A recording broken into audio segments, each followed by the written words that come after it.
आनंद कशात असतो याचं उत्तर फक्त एकच आहे.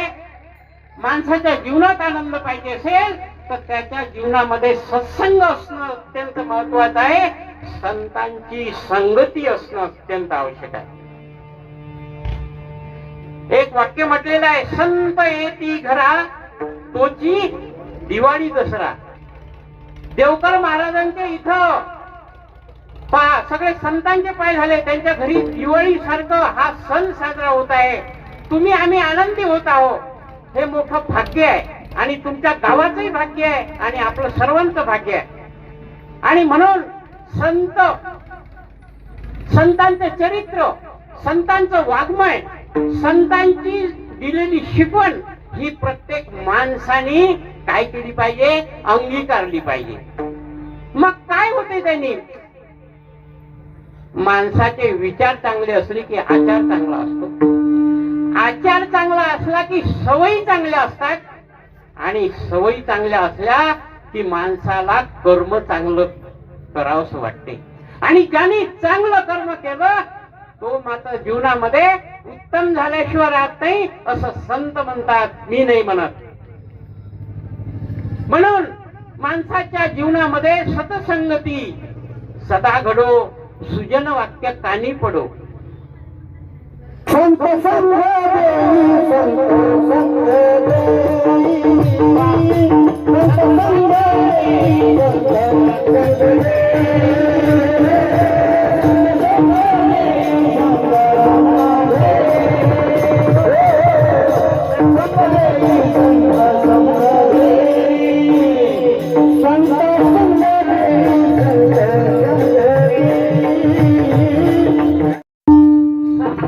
महिमा खूप मोठी आहे.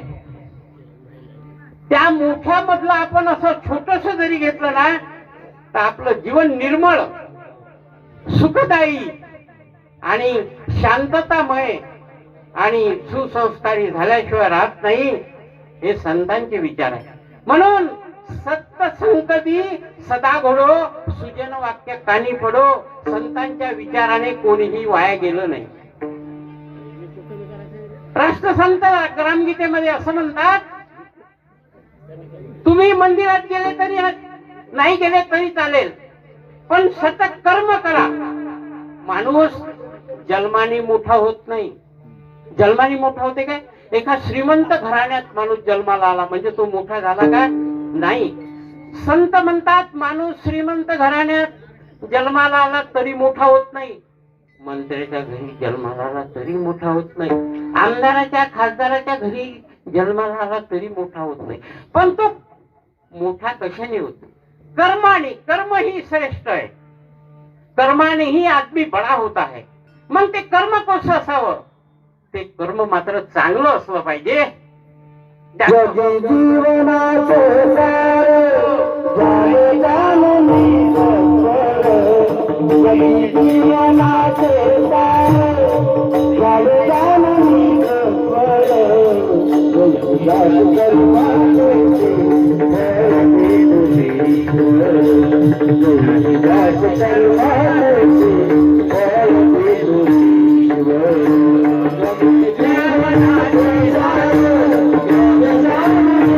कराल तसं फळ भेटल्याशिवाय राहणार नाही. तुम्ही चोरी केले तर पोलीस मात्र पकडून नेल्याशिवाय राहणार नाही. तुम्ही एखादी चांगली गोष्ट कराल तर 100 लोक तुम्हाला म्हणतील, वा वा काय छान काम केलं. अरे छोटं उदाहरण घ्या, छोटं. एखादा माणूस उन्हातून जर आला ना, त्याला कशाची गरज असते, कशाची गरज असते माऊली, पाण्याची. बरोबर आहे. आणि त्याला तुम्ही पाणी पाजा, फक्त पाणी, 1 ग्लास. त्याचं अंतःकरण एवढं निर्मळ, एवढं पवित्र आणि एवढं उत्तम होईल की तो तुम्हाला भरभरून आशीर्वाद देईल. तो भगवंताचं रूप म्हणून तुम्हाला आशीर्वाद देईल. तुमचं कल्याण झाल्याशिवाय राहणार नाही. आणि एवढंच नाही तर त्याचा आत्मा तर शांत होईल. पण तुम्हाला एवढं समाधान वाटेल, रात्री झोप सुद्धा आनंदाने लागेल. आज मी पवित्र काम केलं, मी खूप निर्मळ काम केलं, मी खूप पुण्याचं काम केलं. झोप सुद्धा लवकर लागेल. आज झोपेला सुद्धा गोळ्या घ्याव्या लागतात महाराज, झोपेला सुद्धा गोळ्या घ्याव्या लागतात. पण या सत्संगात आलं ना, ऑटोमॅटिकली बसता बसता डुलकी लागते. हो, इतका मोठा महिमा या संतांचा आहे, इतका या संतांच्या महिमा. एवढंच नाही तर या संतांच्या चरित्रामध्ये, संतांचे या सांगण्याच्या महत्वामध्ये, संतांच्या या साहित्यामध्ये एवढी गोडी आहे की हे गोडी संसारातही नाही, तेवढी गोडी संसारातही नाही, कुठेच नाही. आणि म्हणून संत म्हणतात की सतसंगती सदा घडली पाहिजे. माणसाच्या कानावर चांगलं वाक्य पडलं पाहिजे. जैसे कर्म करेगे वैसे फल देगा भगवान, उत्तम म्हटलं महाराजांनी. आणि हे खरी गोष्ट आहे, तुम्ही जसं कर्म कराल तसं. आणि म्हणून एक राष्ट्रसंतांनी एका ग्रामगीतेमध्ये असं लिहिलेलं आहे, ना हम रहे अपने लिए. पहा, ना हम रहे अपने लिए, हमको सभी से गर्ज है. ना हम रहे अपने लिए, हमको सभी से गर्ज है. गुरुदेव ये आशीष दे, जो सोचने का फर्ज है. प्रत्येकाने चिंतन केलं पाहिजे, मनन केलं पाहिजे आणि अंगीकारलं पण पाहिजे. अरे तुम्ही मंदिरात गेले नाही तरी चालेल, पण तुमच्या मनामध्ये सद्भावना निर्माण झाली पाहिजे. आणि ही सद्भावना कशाने निर्माण होते?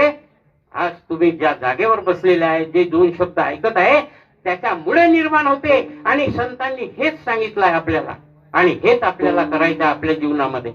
प्रपंच सगळ्यांना लागलेला आहे, तुम्हाला लागलाय, मला लागलाय. वेळ कोणालाच नाही आणि वेळ सर्वांनाच आहे. बरोबर आहे महाराज? वेळ कोणालाच नाही आणि वेळ सर्वांना. पण आपण करत नाही, काढत नाही. गेलं पाहिजे. सच काम किया जग में जिसने, सच काम किया जग में जिसने, उसने प्रभु नाम लिया न लिया.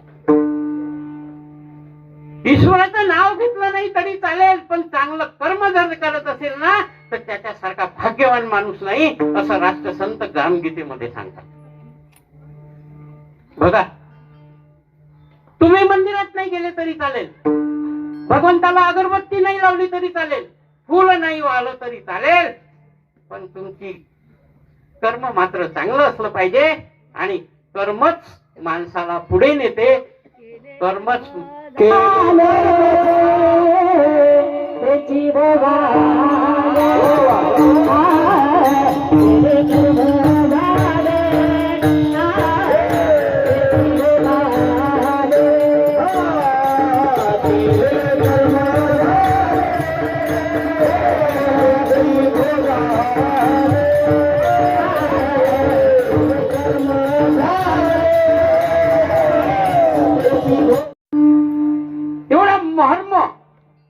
एवढं महत्व, एवढा जीवनाचा उद्धार या संत संगतीत आहे, सतसंगतीत आहे.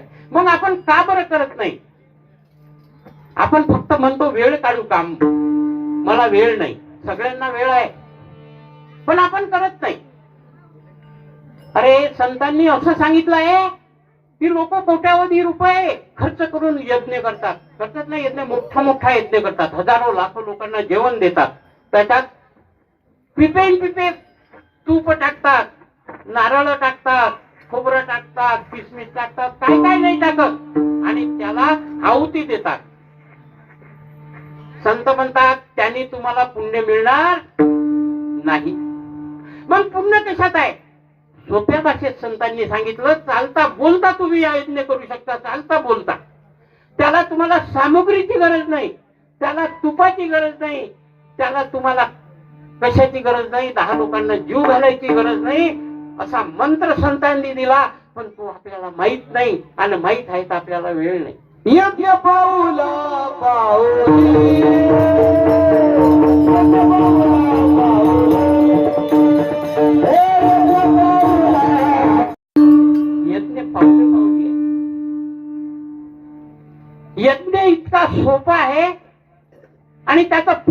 इतकं मोठं आहे की खूप करोडो रुपये खर्च करून पिप्यांनी जर तूप टाकलं असतं तर ते लोक कुठल्या कुठे देव झाले असते.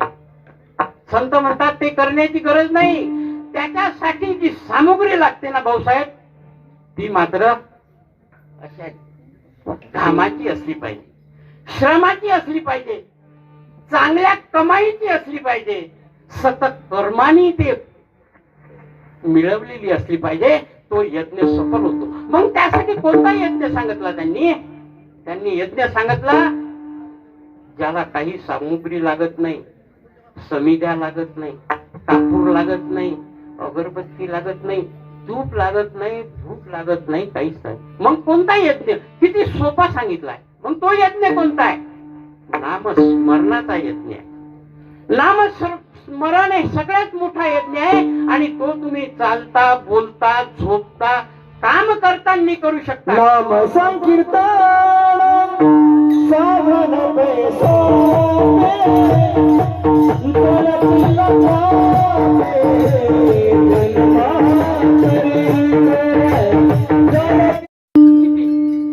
किती सोप्या भाषेत सांगितलंय हो, किती सोप्या भाषेत सांगितलंय.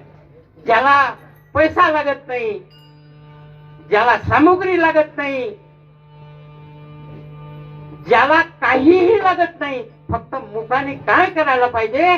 नामस्मरण केलं पाहिजे. माझा पता गाडे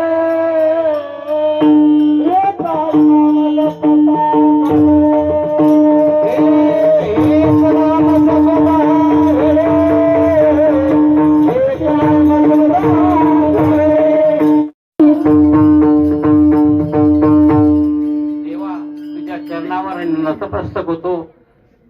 तुझ्या लढा लागला पाहिजे, तुझा संग घडला पाहिजे, तुझी संगती घडली पाहिजे, तुझे दोन शब्द माझ्या कानावर पडले पाहिजे. असं आपण उठल्याबरोबर भगवंताला स्मरण केलं पाहिजे.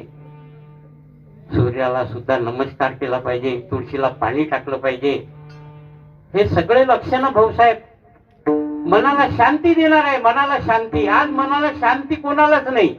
एक उदाहरण सांगतो मी तुम्हाला की माणूस सकाळी उठला की फक्त पैशाच्या मागे धावतो की आज मला किती पैसे येतील, त्याच्याशिवाय दुसरं काहीच नाही. त्याच्यामुळे वेळ नाही. फक्त पैशाच्या मागे धावतो आपण. कशा मागे धावतो? पैसा मागे. आज एवढे भेटले पाहिजे, त्याला भेटले. आणि त्याच्यासाठी माणूस करतो काय हो? याला लुबाड, त्याच्याशी खोटं बोल, त्याला फसव, याची मुंगी मोड, त्याचं कंबरड तोड, हे धरणं करून आपली संपत्ती मिळवतो. आणि यामध्ये तो संपत्ती मिळवण्यामध्ये एवढा गुंग होतो माणूस. रिअल फॅक्ट आहे, रिअल फॅक्ट. रिअल फॅक्ट म्हणजे सत्य आहे, सत्य. हे रिअल फॅक्ट आहे. सकाळी निघालं फक्त पैशाच्या मागं. आज एवढे आले पाहिजे, एवढे आले पाहिजे. ठीक आहे, काही हरकत नाही. पैसा पाहिजे माणसाच्या जीवनामध्ये. पैसा अत्यंत आवश्यक आहे. पैशाशिवाय काही होत नाही. पण पैसा किती असावा? मग त्याच्याच मागे मुला बाळाची फिकीर नाही, बायकोची फिकीर नाही, नातेवाईकाची फिकीर नाही, कोणाची फिकीर नाही. संत तर दूर आले, देव तर खूपच लांब झाला. मग पैसा मिळवा, पैसा मिळवा, पैसा. जीवनात खूप काही पैसा मिळवला आणि त्या पैशाच्या मुळे आपलं कुटुंब दूर झालं, आपले मुलं बाळ दूर झाले, पत्नी धड वागवत नाही, कोणी त्याच्याशी बोलत नाही. नातेवाईक म्हणतात जाऊ दे, तो पैशानं गर्वात आला, फुगला त्याचा फुगा, पण एकदा फुटल्याशिवाय राहणार नाही, हे मात्र लक्षात घ्या. आणि असं करता करता एवढी संपत्ती, मग त्याच्यामध्ये तो आपल्या शरीराकडे लक्ष देत नाही. शरीराला अनेक बिमाऱ्या होतात आणि झालेल्या बिमाऱ्यासाठी मग कमावलेला पैसा डॉक्टरला द्या, मग तोच पैसा खर्च करा. कमावलेला पैसा द्या.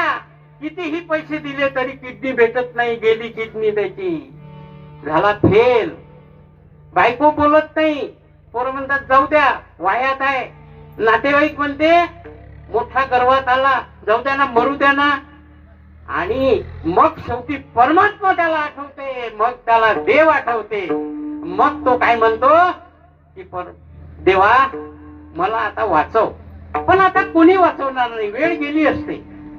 म्हणून माणसाने विचार केला पाहिजे. मग अशा वेळी काय म्हणतो तो, माझं धनही गेलं, माझं मनही गेलं, माझी संपत्ती संतती गेली, माझे नातेवाईक दुरावले आणि मी जिवंत असताना सुद्धा जिवंत नव्हतो, मी मेल्यासारखा जगलो. अशा जगण्याला काही अर्थ आहे का? अशा जगण्याला काही अर्थ आहे का? म्हणून पैशाच्या मागे लागणाऱ्यांचे असेच हाल आहेत भाऊसाहेब. म्हणून सतसंगती धरा, सत्याची कास धरा, चांगलं कर्म करा, याच्यातच तुमचं भलं आहे, त्याच्यातच तुम्हाला मन समाधान आहे. शांती मिळत असेल तर फक्त सत्संगाने मिळते. संताच्या संगती मनोमार्गती, संताच्या संगती मनोमार्गती,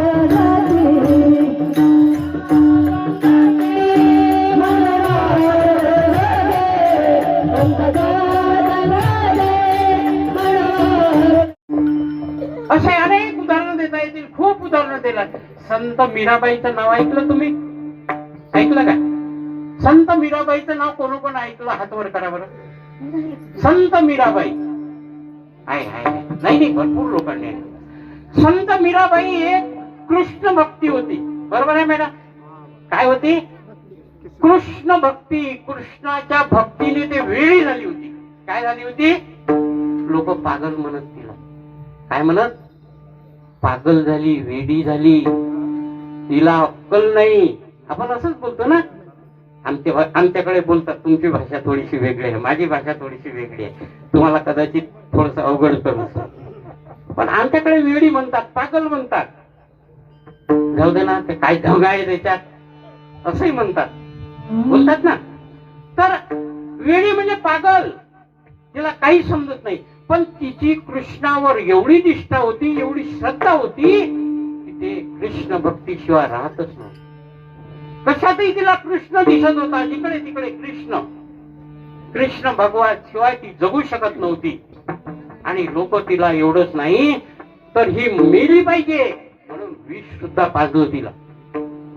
बघा भगिनींनो, मीराबाईला विष पाजण्यात आलं, विष. पण ती विषही पिली. पण कसं पिली? कृष्णाचं नामस्मरण करून मिली.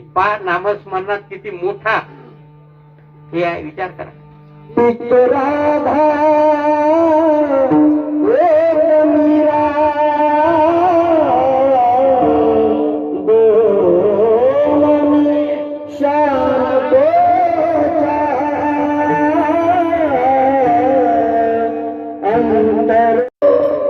मीरा पागल झाली होती. लीला मीरा काय झाली होती? वेडी झाली होती. कृष्ण भक्तीने वेडी झाली होती ती. कशाने? कृष्ण भक्तानी. मग तिला विष पाजण्यात आलं. पण तिनं विष पितांनी कृष्णाचं नमन केलं, कृष्णाचं स्तवन केलं, कृष्णाचं मनन करता करता तिला त्या विषामध्ये, प्याल्यामध्ये कृष्ण दिसला. काय दिसला? कृष्ण दिसला. तुम्ही पाहिला नाही, मी पिला नाही, पण विष पिल्यानं माणूस वाचते का? हो, एवढं तर माहित आहे. विष पिल्यानं माणूस वाचते का? नाही वाचत, मरतो. पण मीराबाई मेली नाही. एवढंच नाही तर तिला मारहाण सुद्धा केली. कुटुंबाच्या लोकांनी, नातेवाईकांनी, गावाच्या लोकांनी, सगळ्यांनी तिचा छळ केला. एवढंच नाही तर तिला एवढ्या गलिच्छ शिव्या दिल्या की तुम्ही ऐकू शकणार. तिला वेश्या सुद्धा म्हटलं, वेश्या. पण तिने कृष्ण भक्ती सोडली नाही.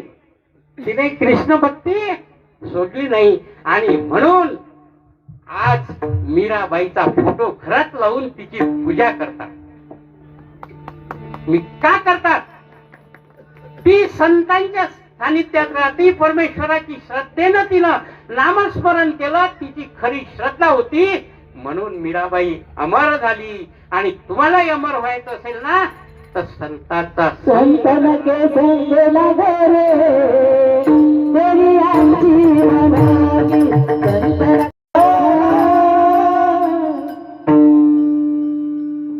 किती संयम माणसाच्या अंगी. नाथ महाराजांनी म्हणाल, तू भाग्यवान आहे, आणि मला तुझ्यामुळे मलाही भाग्य मिळालं की तू जेवढ्या वेळी थुंकला तेवढा डबल आंघोळ झाली ना माझी. म्हणजे माझं किती मोठं पुण्य झालं. आपण करतो काय असं? असे संतांचे विचार महान असतात. म्हणून सतसंगती घडली पाहिजे, संतांचे वाक्य कानी पडले पाहिजे. हे जीवनातलं सगळं संग संग देई सदा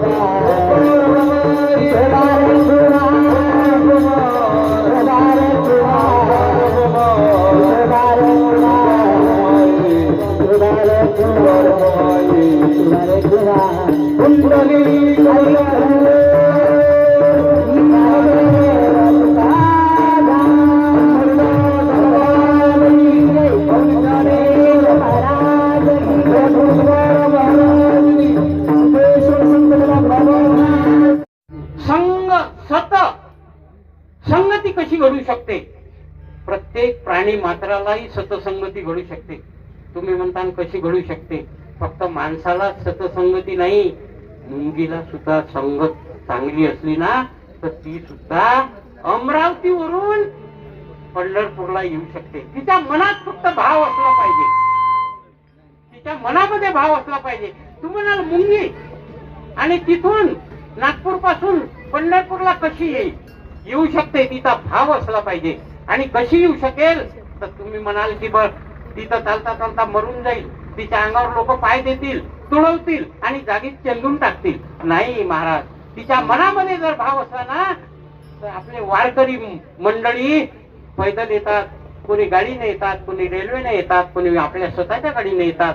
अशाचा जर तिनं पदर जर पकडला, त्याच्या अंगावर जर बसली ना कपड्यावर, तर ती पंढरपूरला आल्याशिवाय राहील का? हो नाही. म्हणून तुम्ही असा संतांचा संग धरा, संतांचा कपडा धरा, संतांची कास धरा, तुमचं भलं झाल्याशिवाय राहणार नाही. नाही भाव म्हणे देवा मला पाव